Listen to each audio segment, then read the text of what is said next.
Right, I'm officially live. I'm just gonna give it. I'm just gonna give it some time before I start talking. Let some people come in. See what people are saying. I'm gonna come on live stream. Oh man, it's gonna be it's gonna be an interesting night. I can't wait for this one. It's gonna be a big night, guys. If you guys are coming into the stream, just let me know. Just let me know when you get in, so we can get discussing. I see some people coming in now. Thank you guys for coming in. We're in for a good long night tonight. Can't wait. So really looking forward to getting this. Eric, my brother, what's going on? Welcome to the stream, man. Tonight's a big night in the world of boxing. I know you're more so an MMA fan, so I appreciate that. This ain't gonna be yo, Connor Shaw, what's going on, G? What's happening? I appreciate tonight's not gonna be the biggest, but this is a really big and important night in the night of boxing. I really thought it would be great to have a little catch up before any of that. Eagle in Flight has landed on the scene. Oh damn, your mustache is gone looking slick, my man. I appreciate that. Thank you. Got a little fresh shape up today. Thought I'd try something a bit different. Feel a bit odd without it, to be honest. But yeah. No, it's going to be a big night for fights tonight. So there's a couple of things to really think about. I was hoping Bradford Ladd can join us. Actually, Bradford Ladd mentioned something in the post that I put up. But it's a really, really big night, guys. And actually, there's a lot of MMA stuff going on tonight as well. Tonight's fight in boxing, in my opinion. So I've been speaking to my good friend about this one, and yeah, you know, thank you, bro. I don't know if that's a compliment actually, but yeah, definitely looking a bit different here, man. Without the stash, I'm feeling proper weird without the stash, but it's what it is. You got to try something different sometimes. But the beard is still here, and that's the main thing. That's the main thing. So tonight is an interesting night, isn't it, really? Because in a lot of ways, this is one of the biggest boxing matches, if not the biggest heavyweight boxing fight the last decade. Like, it's you struggle to think of one that was bigger or on par in terms of...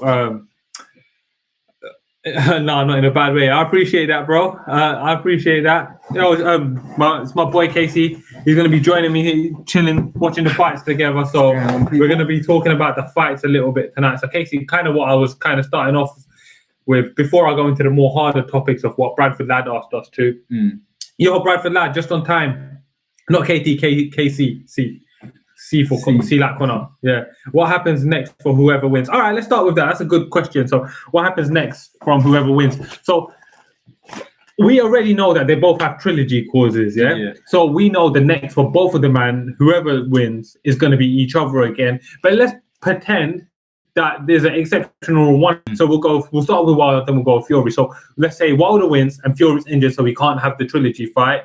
And now he's got to see what's next, right? So what would you say is next for Wilder? Because to me, it's blatantly obvious. It's Dylan White.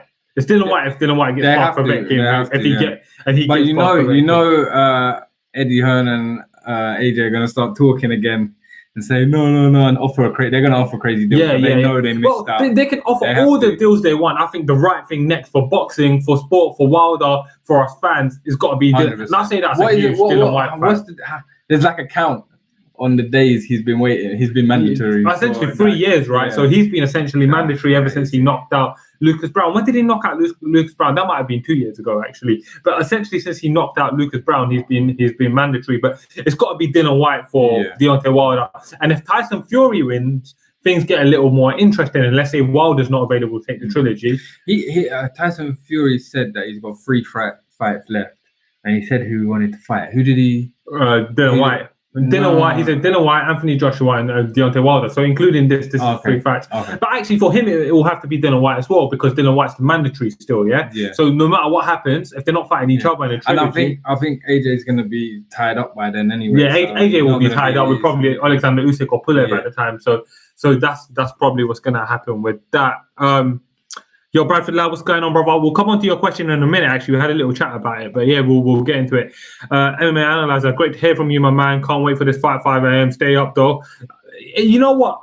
It's worth it sometimes, man. We're planning a tactical nap at some point. But at the same time, we're too excited. So we're meant to take a tactical nap, but I don't know if it's going to happen because I'm excited now. But Yeah, it's a late one. It's a late one for everyone here in the UK. Yeah. And I'm tired already, man. Been up since like 6 a.m. So this is going to be a tough one for me, man. Let's go down. They can unify with AJ. Mandatory will be Dylan White in terms of actually moving forward. Yeah. So we're in agreement there. I would like to see whoever comes through this, if they're not fighting each other again. They've got big money on Wilder by decision. By decision. Because you're talking about the judges. The judges. So I would definitely love to have seen a unification fight, but I don't think we're going to see a unification fight for now, my brother. I think it's going to be a while before there's any thought or potential discussion of any unification that ever becomes any reality, really. I think there'll be loads and loads of talk, but I don't think we'll see a unification until Gone 21. So we'll see how that plays out, and I don't expect it anytime soon. I expect them to fight for the third time. He ain't fighting White, I'm telling you now. Yeah, Dylan White seems to be a difficult person to get people to agree to fight. Yeah, so but if he wins and the Fury fight's not next, WBC has to do the right thing, step in and say, don't give a shit about any of the politics. You guys are fighting each other now. Don't care. That's it. That's it. Yeah, but they're not going to do that. Got big money on Wilder. Well, all right, let's move on to your question, actually. So got 12 to 1 in my local bookies. First time I've ever been happy about corruption in sports. Oh shit, 12 to 1 for Wilder to win. By who was offering? Somebody was offering 30 to 1 on Fury to win. It must have been by knockout in the second round, because there was no conditions. Check that out. Let me. So I'm gonna read Bradford Ladd's point, guys. That a point that Bradford Ladd made. It's a very good one. Actually, it'll be good to have a joint discussion about this one. So just to read it out.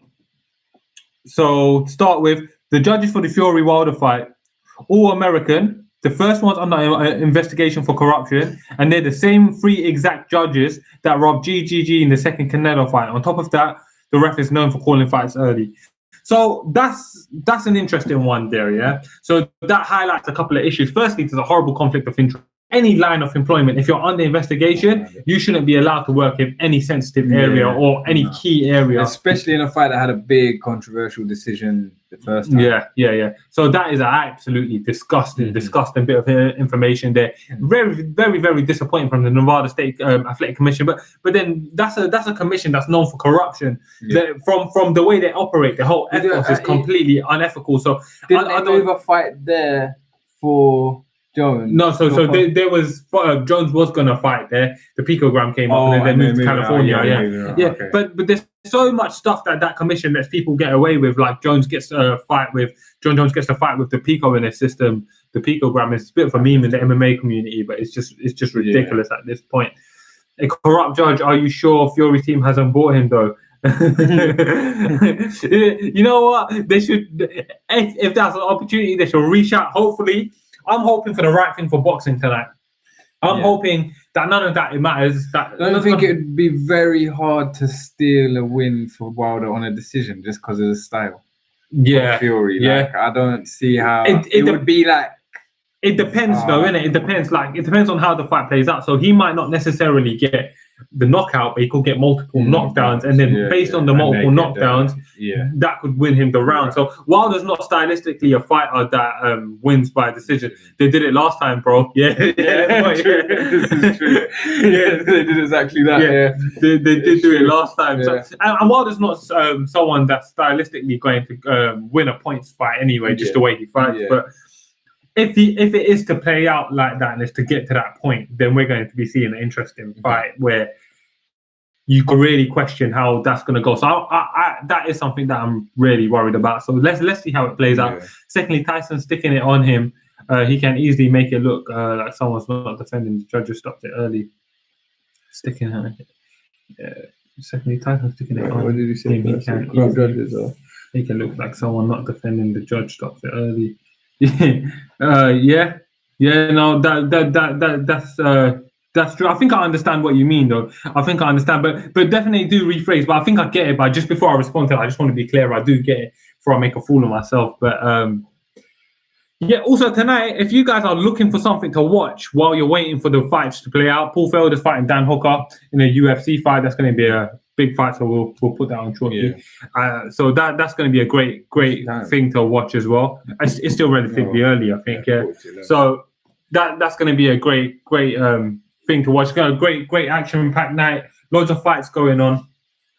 So one of the things that I really am looking forward to in this Wilder fight is the invariables. There's so many stuff that you can't actually put a finger on and say that is a hard thing that's going to benefit Wilder or Fury one way or the other. But it is interesting to think about. So Conor Shaw, just to clarify, brother, I do not believe Wilder will win the fight. I believe the corrupt judges will give him a decision after being outclassed for 12 rounds. See, I don't think if he's outclassed for 12 rounds, any corrupt judge can justify that. I don't think that can even be done. But what I think can be done, though, is if he gets 2 knockdowns in, then they can do it. Okay. But yeah, I felt like he lost the last fight. I felt like ultimately what came across was just how bad and the corruption is in boxing. So there's an old Nick Diaz quote, I can't remember it fully, but back in the days when he was on his rise in Strikeforce, they was talking to him about boxing because Nick Diaz was someone that always trained historically with great boxers. Tyson can overpower and bully Wilder being the smaller man. He stops people punching back. Wilder barely punched in comparison to previous fights, so smothering and hitting him. What are the odds for Fury winning by KO? Okay, right. So we'll start off with the first point. I think Tyson Fury can definitely smother him, and he can bully him, being that he is so much bigger than him, 2 inches taller, 5 inches in reach, about 50 pounds heavier than him. He can definitely smother him, stay on top of him. The difference with Vlad, weren't you saying before that you felt that Wilder was stronger? Yeah. So there's a couple of things there. So we'll get into that as well. With Vlad, he was such a technical boxer and he needed his distance to shine. Whereas, and because he's that fundamental boxer that's been raised boxing from a young age, he boxed a very particular way. Yeah. Whereas with Wilder, where the same things that's a curse for him, that he lacks in technical proficiency and stuff like that, is the same thing that makes him really stand out in those awkward situations and be able to push his way out of it, because he doesn't necessarily understand it the way that he works out. Yeah. Now, secondly, the point that we had talked about previously is I don't think he can overpower him. I think he can smother him. You don't need to be stronger than someone to smother them. You can just keep leaning on them, right? Yeah. And then every time he pushes him off, he can lean on him again, innit? Yeah. But I don't feel like he's the stronger man. I don't think Fury, despite his size, is a strong man. Actually, what I noticed in the last fight is whenever Fury did try to clinch him or get in tight, I felt like Wilder was in control of positioning. Now, that don't mean Wilder was winning the fights. I just felt like he was winning those when they're tied up, when push came to shove, I felt like Wilder was the stronger man, and that's what made the difference there. So that was I think Fury has better ring craft. He just knows his way around the ring. That's what he would use. Like all of that stuff. He uses his reach, his footwork, way more than Wilder. All of that stuff you have to lean on Fury, but Wilder does have some advantages in this fight, and I do really, really want to see how this fight plays out. What are the odds for Fury winning by KO? I don't actually know the odds for Fury winning by KO. I know Casey was saying he's got pillows in his hands.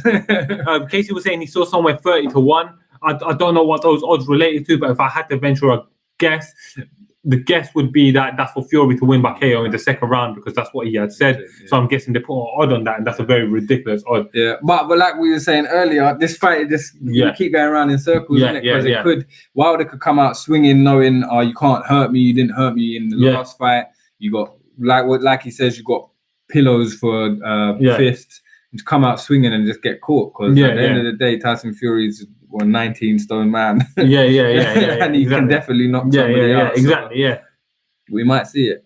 Bradford lad, for a guy who isn't even a real heavyweight to have that much power with boxing gloves, it's ridiculous. Wilder's powers, I've never seen that. I would actually put him above in terms of power a lot, and I know we were speaking about this, Conor Shaw. I would put him above in terms of pure ridiculous knockout power, above the likes of George Foreman and Mike Tyson. And the point that I make that relates to is those guys, along with their power, they had the skills and technique to set up their combinations where they could land their power. Wilder doesn't have that. He just swings. He just swings and knocks you out for your guard. It's ridiculous. And he could be fighting at cruiserweight. And at cruiserweight, he'll be doing. Look how barren cruiserweight is. He would have unified that division by now, because now that Usyk's come up, who's there? Who's he going to fight? Usyk's come up. Maurice Brady's has come up. Who's going to fight? Lawrence Okoli. Like it's such an interesting fight. Yeah. Wow, back. Lawrence Okoli. MMA analyzer. Who do you think Fury? What do you think of Fury weight being 273 compared to 256? I don't like his weight being so high. I feel like he fought well. I feel like the best performances I've seen of his career haven't been that high. But then I don't know Fury. Maybe he's been doing real well in his. The problem, he might be comfortable. He might be really comfortable. It's like they were saying like he's 6'10". Yeah, he can carry that. He can carry that. It's not a problem. He's still moving. The problem I have is he hasn't ever been this heavy, with the exception of the Sefer Safari fight. Yeah, and now over the last 6 months, we've seen him doing all this stuff, like working with Robbie Williams, doing WWE, having a hard time with Otto Wallin. He splits with Ben Davison, and he comes in the heaviest he's been since he fought Sefer Safari, and he does. It's a very small thing, but he doesn't take his shirt off. He doesn't let us see. Obviously, he's not looking. I don't think it's an Andy Ruiz thing where he's been. No, I don't think it's that at all. Yeah. Hopefully, it's muscle. Yeah, he's never gonna come in chiseled. Yeah. But hopefully, his muscle weighs more than fat. So hopefully, he's put on a lot of muscle. And he is going for the knockout. Yeah. It seems. Yeah. Conor Shaw, the weight can be a problem if his movement takes a hit. I absolutely agree. That's a big point. If he slows down because he's carrying extra weight, then Wilder will find it easier to connect, and that's a problem. But lad, I do have a slight feeling Fury thinks the same about the judges, and he will try to get the KO. He should. He should try to get the KO. But he's been saying that since the first fight, though. He's been saying I need to win by KO because I was robbed in the first fight. Yeah. Try to get the KO, and if you can't get the KO, well, still try to outbox, but don't push for the KO. Make the KO. But it's Tyson Fury. He's not going to come out swinging like that. Exactly. He's not going to lose composure. I don't think he's going to come out run at him or he's going to try. Like you said, you're going to try and walk him onto a nice right hand. Yeah.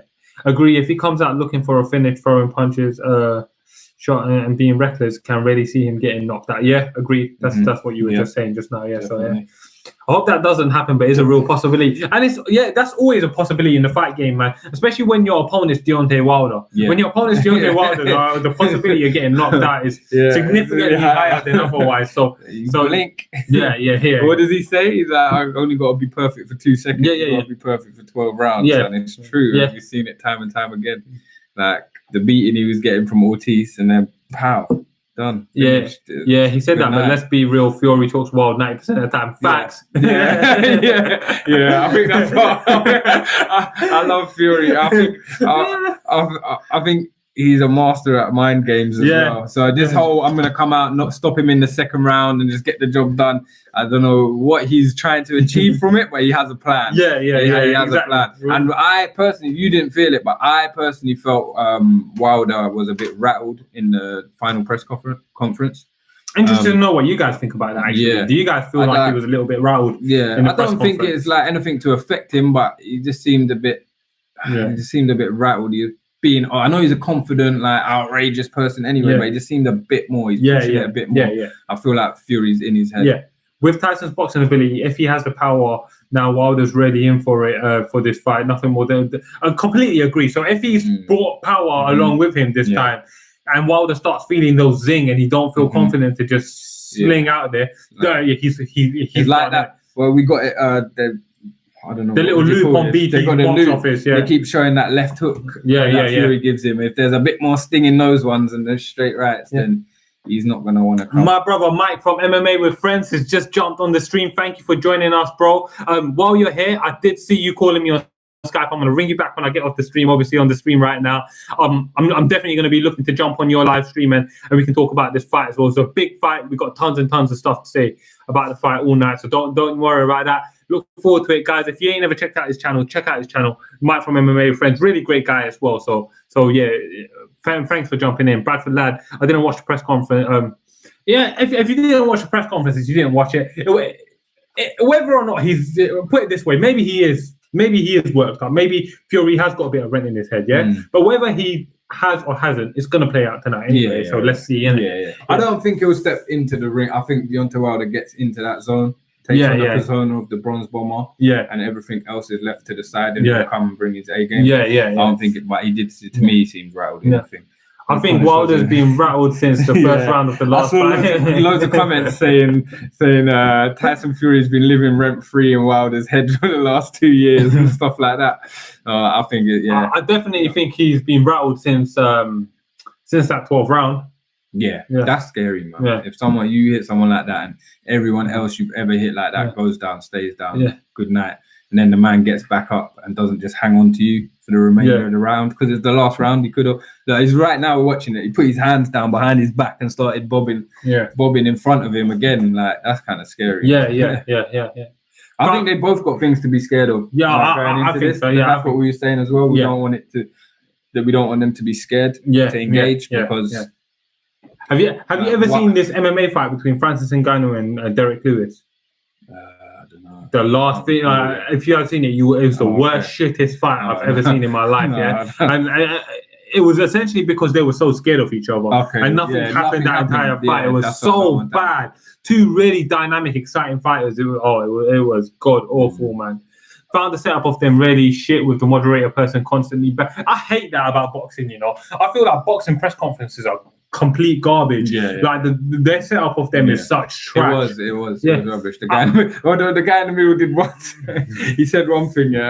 He was like to Deontay Wilder, "Put that mic to your mouth." I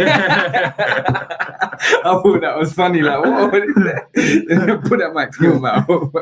But just shit. Just in the middle. I'm not a fan of boxing press conferences. I'll listen to it, but a lot of the time I find it too fake as well, man. I find it so fake. You ain't always got to have beef, man. Ain't always got to have beef. It's cool. You can get along sometimes, man. That is such bullshit. Let's see. MMA friends, thanks, man. Looking forward to it. Likewise. Bradford lad, even if Fury's in Wilder's head, doesn't really matter. What is he going to do? Abandon his flawless technique and swing like a man? That's true. It makes no difference if you're in Wilder's head or not. It's not. He's not going to abandon his calculated game plan and footwork with his sharp, snappy jabs and combos, is he? He's still going to swing, innit? Trying to spark you out. It doesn't matter. Because even if someone's in Wilder's head, I don't believe he's scared of that person. Someone can be in your head without you being scared of them. I think he's going to turn up. He's not going to be scared. Yeah, very, very interesting. But it's just if he comes out swinging, I think it'll be more dangerous for him. Because when we rewatched the first round, and even the commentators were saying like, "Oh, Tyson's not throwing anything back. He's not doing anything because he's just learning. Reading his opponent. He's going to do the same thing, and if Wilder keeps being a madman, he's going to catch on. And there's always a key part in every fight when fighters are learning about their opponent. They're learning about the issue that a lot of boxers have had with both Wilder and Fury. Funny enough, they fight polar opposite. They're the opposite fighters, but they have this consistent issues that their opponents have with them that you can't get a read on them because they're just so. When Wilder just goes, he like jumps that. Jumps back over there. That was quite a little funny exchange because they both done it, didn't they? No, not even in this fight. Who was he fighting? But it was like really exaggerated, isn't it? It wasn't like a little Mike Tyson. But he jumps and then jumps back and then throws it back, throws a flying elbow knee. That would be bad. I think either of them beat AJ. I agree. I agree. I think both of them beat AJ at this point. I think AJ's not got a style. I don't think he's got a good style for either of these men, but let's see. Wilder is a shook guy, though, not being scared of a guy, just scared of losing his belt. That may be the case. I feel like with Wilder, it's been a little bit of hit and miss in his career now. People may feel like that, but I feel like Wilder's chased a lot of opportunities and not been able to necessarily get them. But just because of the way it's played out. Bradford lad, are you watching the UFC now? I'm not watching it as we speak because I'm on the stream. But actually, let me get it up now so I can watch it while I'm doing this. So that would be good actually. What fight's on right now in the UFC? Any fights to look out for on the undercard? To be honest with you, Eric, there's nothing to look out for on the undercard. The co-main events between Gerald Washington and Charles Martin. Charles Martin's a former world champion. I like Charles Martin and I like Gerald Washington. That should be a fun fight as well. They're not super huge fights that you need to be looking out for. Just check out the card. If you're ordering it, you're buying the pay-per-view, watch it, enjoy the fight anyway. And even if you're not buying it, but you're watching it because you're watching it out of friends. Then still check it out. Still check out the undercard. there'll be good talent coming up for the future. I haven't really given too much look at the undercard. I've just been keeping up with really the top 2 fights in the card, to be honest with you guys. My focus has been on boxing tonight. Yeah. But no, I can't wait, man. Near finishes for both already. Oh, Matthews and Meeks having a good fight. Oh, okay. Oh, shit. Yeah, I like Jake Matthews. Jake Matthews is a good fighter. I need to... Don't give me no spoilers because I'm not watching it right now. I'll definitely want to check that one out, and I look forward to that one. But yeah, so right now I'm just doing the stream, and then I'll check out all the fights afterwards, and then we'll see how it's going. But what else is there to talk about in terms of this fight? There's so much stuff that really we've been discussing back and forth for the fight. So okay, let's do it like this, yeah? Why don't you break down the fight and tell us how you feel you see the fight going? To be honest, I was just gonna go the same as the first one. Yeah. I feel like we might even get a draw. Yeah. Like Tyson's gonna come out and outbox him, and Wilder might hit him with a few shots that hurt him. Might even see a knockdown. It's the same. It's what we keep saying. It's the same scenario, but a few things have changed because they might be scared of each other. I was saying I feel like Tyson's learned more. Because he's more of a student of boxing. Yeah. But then who was it that was saying that Wilder's learned more because he's might be used to like the jitteriness and not have to settle in so much. I don't know. I feel like it's going to be the same. Maybe Wilder will take his time more and try and get that knockout because that's all he can do. Also, they're at a different stage of their learning when it comes to boxing, right? So that's very, very interesting. Just quickly here, what do you think of Yaroslav versus Ruth? I think the right call was made. I really like Yaroslav Amosov. I think it's a really, really good fight, and I think he should be getting he should be in consideration for a fight with Douglas Lima. I like that fight. That's a very appealing fight for me. Very, very interesting fight for me as well. And I think Douglas Lima, I'll be honest with you, yeah? I think Douglas Lima is the best welterweight in the world. I think he's better than Kamaru Usman, better than Colby Covington. I think he's better than George Masvidal. I think he's better than everyone. He doesn't obviously fight in the UFC, so he doesn't get the credit he deserves. But I think he fucks them all up. So I was just laughing at this. Fury KO's Wilder in the first round, 30 seconds. And Wilder wins. That would be some good corruption there, innit? You couldn't even be mad at that, really. You just have to be impressed. Yeah, disqualified. He punched him in the head with his fist. It's not allowed in boxing. Yeah. But yeah, no, man, the Bellator card was a good one. And we got a good One Championship card coming up as well. We've got an excellent One Championship card coming up. We got Stamp Fairtex fighting on that, and I've done a breakdown on Stamp Fairtex versus Janet Todd. So guys, check that one out if you haven't checked that out already. I love her name. Yeah, Stamp Fairtex. In Thailand, they take on the name of their gym. They take on the name of their gym. So you literally see... Who's the other guy that fights for one and his second name is Muay Thai? Something like that. Just reminded me, brother, Lima Musasi, what a war that will be. That is going to be absolutely insane. See, that's one of the biggest fights of the years as far as I'm concerned. That fight right there, that deserves... I'll do a live. I know I'll do it before all the big fights. That fight right there. So just to give you some context, Conor Shaw, I'm sure you're familiar with both of these guys, but let me just give you a little bit of context on these gentlemen, yeah?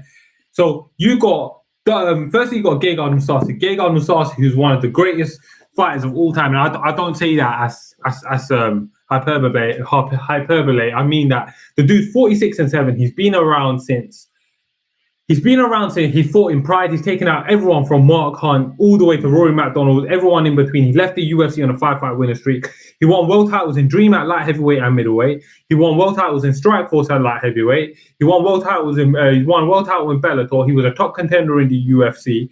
The guy he lost to Rafael Lovato Jr. and he was obviously poised to have a rematch. Unfortunately, he's had to retire because he's got like a brain injury. So hopefully he can sort all of that out. And now he's going to fight Douglas Lima, 3-time Bellator world champion, current welterweight world champion, who's won multiple tournaments and Grand Prix. Just took out Rory McDonald, and they're going to fight for the middleweight title. That is such a sick fight.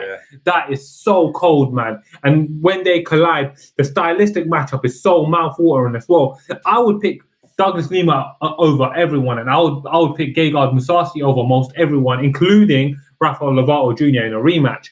I don't know how this fight goes though, man. It's crazy. That fight is going to be for the vacant belt, right? Yep, that's for the vacant belt. Hold on. If Bellator has UFC's promotional skills, that would be breaking 1 million buys. I completely agree. If Bellator had UFC's promotional skills, that would definitely be breaking 1 million buys. That would be, yeah, no doubt in my mind. 1 million buys, especially the rest of that card is good as well. They announced another title fight for that card as well. I just can't remember what it is. What was the other title fight for that card? If someone can just remind me of that one, what that was, that's going to be interesting. Cannot wait for that one. Lovato had to retire. Yep. When it's I want to say April 22nd. Yeah, I think it is April 22nd. It could be talking pure shit. No, I think you're right. I think it is April 22nd. April 22nd sounds familiar. I can double check that for you, Conor Shaw, and I'll let you know. But I'll do a breakdown on everything before the fight. Plenty of time before the fight. I'll have that one covered. It's going to be a big one, man. Can't wait. Hopefully, there's going to be a whole card. If Bellator can start promoting their stuff correctly, which kind of confuses me considering they've got Viacom behind them, but if Bellator can start promoting stuff right and they promote that one right, that is going to get them some serious love. That is a very, very serious fight, man. I can't wait. Lima isn't even the main event. Pretty sure Bader is. That's right. Bader's fighting Vadim Nemkov. Is it? No. Is that the same card though? So Bader's fighting Vadim Nemkov. I just saw your question kind of show, but I don't know if that's the same card. But even if it isn't the same card, the fact that both these fights are on the same night, matter of fact, that's a crazy night if you think about it. Because Bellator, Ryan Bader's got the current Bellator heavyweight and light heavyweight championship. They fight for the middleweight championship, and Douglas Lima is the welterweight champion. So 4 world championships are represented in those 2 fights. Those 2 fights represent 4 world championships for Bellator. That's a big fucking deal, man. Yeah. That's going to be a serious night. But yeah, Vadim Nemkov's dangerous as well. Vadim Nemkov, I'm starting to lean towards Vadim Nemkov to pull out an upset and take out Ryan Bader. Actually, if you're a betting man and you want to make some money, I'm huge on Ryan Bader. I think you should consider putting some money on Vadim Nemkov, to be honest. But what we ain't seeing though is Vadim get tested on the ground. I know Phil Davis is a good high-level wrestler, but I feel like Ryan Bader is going to be a much stiffer test than Phil Davis. Well, I can't wait though. It's a sick fight. Sick night of fights that's going to be. So Bellator's really putting on good cards. If they carry on putting cards like that, everyone's winning. Everyone who's interested in MMA is winning. UFC fans are winning, and there's so many people that are just UFC fans. Yeah, it's mad that. Yeah, so many people are just UFC. I don't get it. It's like being a boxing fan and saying, "Nah, man, I only watch matchroom shit. I don't really care about no Showtime stuff, man. Yeah. I ain't interested in that." It don't make no sense. Yeah, I see Bader winning that one. Bader could win that one. Bader's got loads of skills to win that one. I think a lot of Bader, but you got to remember with Bader, he's 36 years old. He's been bouncing up and down between heavyweight recently, and he fights Vadim Nemkov, who's 27, on a 6-fight win streak, just taking out some really tough guys, and he's really dangerous on the feet. And if Bader's had one susceptibility throughout his entire career, is being open to getting clocked in the face. Obviously, we're not talking Nemkov having Anthony Rumble Johnson power, but still, his wrestling isn't to be slept on. Yeah, I agree. And I feel like Bader's not really respecting the way he should be just because he lost that fight to Tito Ortiz in 2012. But what's funny, though, is in the MMA community, we kind of shit on boxing fans for like holding a undefeated record in such high prestige, right? I know me and you were talking about that earlier, because I don't care if a fighter loses a fight. If they lose a fight, they lose a fight. But Bader has never been able to shake off the stigma from losing to Tito Ortiz. Like, he's had to enjoy that one for his entire career. Like, you lost to Tito, you got to live there. To the point that Bader's calling out a 45-year-old Tito because he just needs to get that one back. Like, man, you guys won't let me live that one down, so let me just beat him up this time, innit? But here's the interesting thing. Bader is as old now as Tito was then. That's an interesting bit of trivia, isn't it? It's interesting that. I don't really know what that trivia means, but it's just something I just clocked in my head right now. That's how I'm saying it. It's so interesting. I'm getting so hyped for this fight. I'm watching the promo. I'm seeing it. It's on loop, but I just keep watching it. Yeah. So, guys, I was thinking about doing a reaction video while the fight was on, not a commentary because that takes too much of my attention away from the fight. But I was thinking about putting on a reaction video and just leaving it here for you guys to watch if you guys are interested. Coming back from a loss takes a lot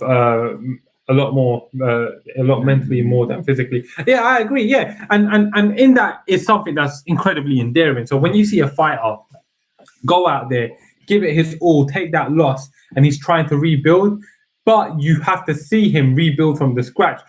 You have to look at you got to look at what they got to go through mentally to get themselves prepared for that fight, knowing that this is a guy that fucked them up, and they got to go in there again and fight that dude, particularly when it's a bad loss, when they got dominated. Tyson Fury said that about Anthony Joshua, and he called him losing the second fight because you're just saying the big mental thing, knowing that guy's ginger. And like you can't come back from it.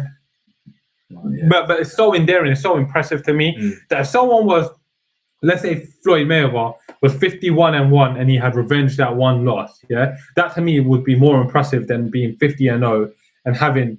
I'll be honest with you, man. I don't see Floyd as a truly undefeated fighter because we've seen him lose to.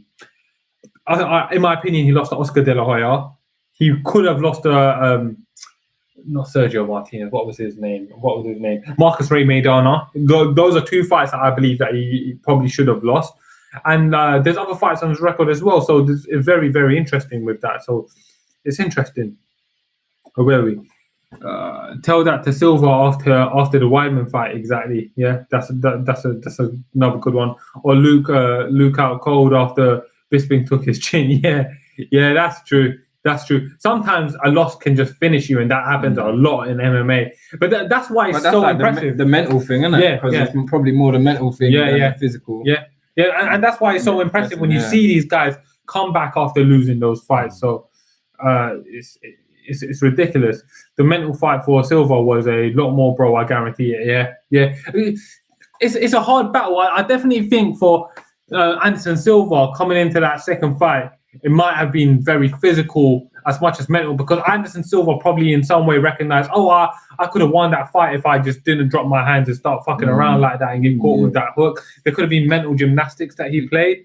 But like, I think if we're to use the example of MMA, Cain Velasquez, when he absolutely battered Junior Dos Santos the second fight, for Junior to get ready for that third fight, that must have been a mentally taxing fight. I don't know how you would get, because there's a reason why I'm not a fighter. If I was a fighter and I had to go through that and then I had to fight that dude again, I'll be broken, innit? I'll be broken mentally. So that's maybe never quit, innit? Yeah.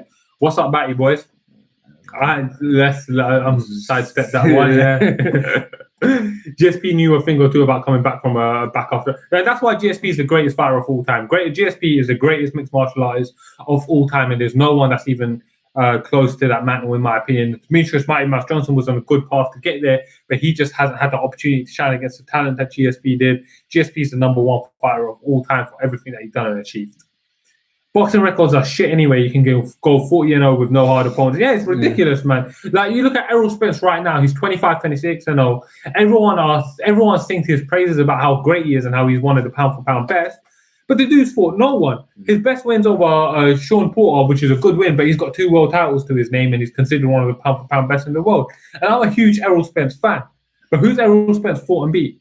Who's he fought and beat? No one. There's no one for us to write home about, sing home about. So it's really boxing can cherry pick. In boxing you get away with so much that is absolutely ridiculous, really, in a way. So yeah. Oh man, it's quite interesting when you think about Zuffa boxing coming out around this year. So it's going to be interesting to see if they're able to change some dynamic of boxing. Because as much as shit that's said about Dana White, I think Dana White's a good promoter, and it'll be interesting to see what he can do. Spence loses against Crawford. I agree. I think Terence Crawford takes him. Takes him to school. I think Crawford is in a lot of ways very similar to Anthony Joshua in the sense that he's explosive, fast, and he's dynamic, but his dynamic is confined to throwing 1-2s and straight punches and walking in straight lines. And he's a really good fighter. He's going to achieve a lot of good things. And he'll win world titles afterwards, but I don't think he fights Bud Crawford. But there's a reason why they're not fighting Bud Crawford, man. Bud Crawford's an animal, so he's a largely avoided fighter for a good reason, innit? I can see MMA going down the padded. And you're seeing it more and more of these fighters getting to like undefeated records. Now you've seen, like, we was talking about Yaroslav Amosov, who's like 23-0 now. Then you had like Habib, obviously. You got Ben Askren, who came in with a 19-0 record. But Ben Askren is a bit of a harsher story because Ben Askren didn't really get to shine in his prime. He got blackballed. He got shafted when he was in his prime. So he had to fight. He had to fight. So I tend to kind of a better snatch. But Khabib got to 17-0, or thereabouts. He was 16-0 while fighting literal bums, people with 4-12 records. Yep, that's exactly what happened before he came to the UFC. Then he had to fight the likes of Kamal Shalaruz, and actually in his second UFC fight, he had a very close, arguably lost a fight to Gleison Tibau in his second fight. And then after that, he kind of, it's almost like he did lose, because sometimes a fighter loses and just becomes so much of a better fighter, and it seems like he took a lot from that. What happened with Askren? Did he lose after Masvidal? Yeah. So after he got knocked out by George Masvidal, he fought Damian Maia in the main event of UFC Singapore. And it was a pretty good fight, to be honest. And it was really comical when they was getting into stand-up exchanges. And then he got choked out, and then he retired, getting hip replacement. Oh, he retired? Yeah, he retired because his hips been mashed, so he walks with crutches. Practically, Joe Rogan was saying that practically his hips been gone since before he came to the UFC. So that's more to the point that he shouldn't have been fighting anymore. Yeah. But he obviously took the opportunity to live a dream of fighting the UFC. Good for him, innit? Yeah. Made some money as well. Who cares, innit? So I really don't want to see MMA go down that road, though, because to me, there's something really special about seeing a guy like Kane after he took out Brock Lesnar, who was 9-0, undefeated, heavyweight champion of the world. And in that time, he's beaten a unified world champion. He's beaten a former world champion. He's beaten experienced veterans. This is a true phenomenon. Mm-hmm. Like, that to me is someone who really, really deserves some respect for that. So I've never been interested in the padded route record. So I'm quite happy for them to keep it going like that. Yeah. Get a drink. Yeah. Just grab me a glass as well, people. So yeah, man, there's lots of stuff going on tonight. Loads of stuff to look forward to. Can't wait. And it's going to be such a big fight, man. So is there anything else you guys want to talk about? If not, then I'm going to look to call it a night. When being undefeated is all the amount of people start ducking fight. Bro, that is such a good point. I'm so glad you brought that up. And that's the thing that's ruining the sport of boxing. Everyone's so worried about protecting their that you're not seeing the best fight the best. One of the things that's so appealing about this fight to me is that they're both defending their undefeated records against each other, and someone walks away maintaining an undefeated record, but someone's going to walk away having caught that L. And to me, these are still going to be arguably 1 and 2 at the top of the heavyweight division, and that's what's really appealing to me. I want to see Dillian Whyte fight. Dillian Whyte, that's another good example. He's a guy who caught a loss relatively early in his career. He's still here. He's still a big deal. I don't care that he lost to Anthony Joshua when he was training out of his garage and had no coach and no sparring and all of this. Still early in the game. I don't care. So what? He lost that fight, man. Yeah, good point, Bradford. I agree with that one completely. Very, very good point. Thank you, bro. Just taking a little water break there, man. I know a guy who once told me he was so thirsty that he would do something very gay for a glass of water. And the water was right there. So yeah. Do nothing for it apart from pick it up and drink it. Even someone like Diego Sanchez at one point was 17-0 with some credible wins. If he constantly turned down fights, he could have gone longer. Yeah. That's really, really, that's a really, really good point, man. That was very early in the game as well. And what was Matt Hughes? Matt Hughes was like 20-0 before he lost to Dennis Hallman as well, right? Early thoughts on Zhang versus Joanna. So, Eric, I actually recorded a breakdown for that fight today, but that's a very interesting fight to me. So, in terms of career paths, they're meeting at each other at somewhat of a crossroads. Now, they're not that dissimilar to each other in age, but there is a difference between both of these young ladies. Now, what's interesting to me in this fight is that there's a couple of like invariables coming into this. Firstly, we haven't seen Zhang fight consistently 5-round championship fights. She fought Jessica Andrade, who I think was a really talented fighter, but we haven't seen her in a tough 5-round fight. Whereas Joanna Jędrzejczyk, we've seen her in many, many wars, but also we've seen her start to get a bit tired and a bit worn out. I think that Zhang's going to get that fight. I think Zhang's going to get her in the clinch. I think she's going to be the much stronger lady. She's going to grab her in the clinch. I think she's going to elbow the shit out of her. And I think she's going to rock her. And I think she's going to start to batter her when she gets in close. I think Joanna will have a lot of success in the later rounds. I think early Zhang, and I'm only saying this because I haven't seen Zhang in 4 and 5, but because based on what I've seen her be very, very dangerous. I think she's going to win that fight. I think she's going to win pretty handedly. I think she'll handedly win the first 3 rounds and likely even 4 out of the 5 rounds. I think that's very, very possible. But I think Zhang's going to win that fight. This is Zhang's fight to win.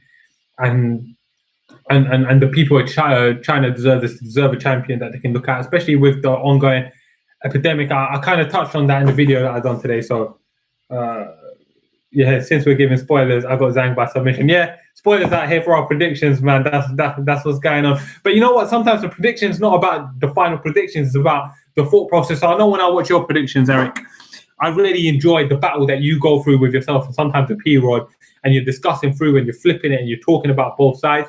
That's what the prediction is about to me. When I watch a really good prediction video, I really enjoy watching the back and forth. Casey, what about you? If you're watching a prediction video, it's not just about the prediction, right? It's about the back and forth that you have with yourself, innit? Yeah. So it's not as straightforward. You can't always just say. I mean, you can never just say no. This person is gonna win. Yeah, exactly. Yeah. It's fighting. Yeah. So no. We're all for giving spoilers out here. Man. I always give spoilers. Sometimes I talk far too much, man. I give away everything, but I ain't got no secrets. But there's a big Cage Warriors event going on in London, guys. So I'm hoping to go see that. May have some news for you guys to as well coming up soon. So yeah, really interested to hopefully give you guys an update on that soon. A special thanks to Bradford Ladd for that potentially. So let me not oversell what I have here yet. Let me keep you guys posted on that, but might have some great news for you guys coming up soon. That's what makes your breakdowns great also, brother. Thank you, brother. I appreciate that, man. Like those compliments or those encouraging terms really mean a lot to me because I don't get paid from YouTube. I don't do this. I do this actually in line with having a really demanding job and really busy life. And just engagement and talking to you guys, feel like I've made a whole heap of friends out here. So that's one of the biggest things. I really appreciate that, man. Oh, come on, bro. Don't leave us in suspense here. You know what? I don't want to leave you guys in suspense, but I don't want to oversell. Yeah, so bear with me. And then I said when more is confirmed, I'll be able to give you guys a bit more information. I wouldn't want to oversell and advertise something that's just not true as of right now. But I'll definitely keep you guys posted and let you guys know when I have a bit more information for you. I think that's a fair trade, man. I think that's. I don't want to come out to be wrong, may end up looking like a fool. But I'm really looking forward to sharing that, man. And you especially, I would have a special thank you for in that one, and you'll understand why. Maybe it doesn't really make sense. Don't mean to speak in riddles right now, but I really look forward to sharing that news. By the way, guys, hope you guys like this little wedding marquee thing that my wife put up on our wall. Does that make me Rifat? Does that make you Rifat? Yeah, I guess that makes you Rifat, yeah. Well, I was sitting underneath it. Oh, yeah, you're sitting under Rifat. Oh, yeah, shit, this is like that Chel Sonnen thing. Rohan and Rifat. That's not my wife, by the way. That's just my best friend, so a bit of a difference there. My wife's a little bit smaller and she's not so hairy. I hope to get her in one of the videos soon, actually. I've been trying to get her to do a breakdown for me on one of the female fights. Trying to get her into MMA a bit more.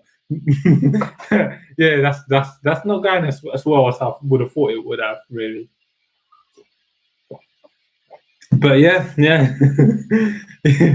But right, guys. So I'm going to take the opportunity to call it a night. I'm actually considering maybe doing a live catch-up while the Fury fight is going on, just so I'm clear, just to wrap up here. It wouldn't be a commentary, it wouldn't be nothing. Maybe me, Casey, and another one of our friends who's down might be watching the fight and just have this on. And then in between the rounds or in between the breaks, we might just catch up with you guys, let you guys know our thoughts. Let me know if you guys are interested in that. If not, that's fine. But if you are, then maybe we'll catch up again. If not, then thank you for tuning in, guys. Really appreciate that. I really enjoyed this. As always, I always enjoy the stream. Thanks to Casey for jumping on board as well, even though he sat right there. I just want to thank him in front of you guys. It's always nice to catch up, and I really enjoy these streams. So thank you guys, and enjoy, brother. I would tune in if you did that later on. Okay, all right, man. All right, well, I might see you guys later, man. And have a great night. Enjoy the fights. I look forward to getting into UFC now. Thank you for no spoilers, guys. Thank you. Have a good night. Good night.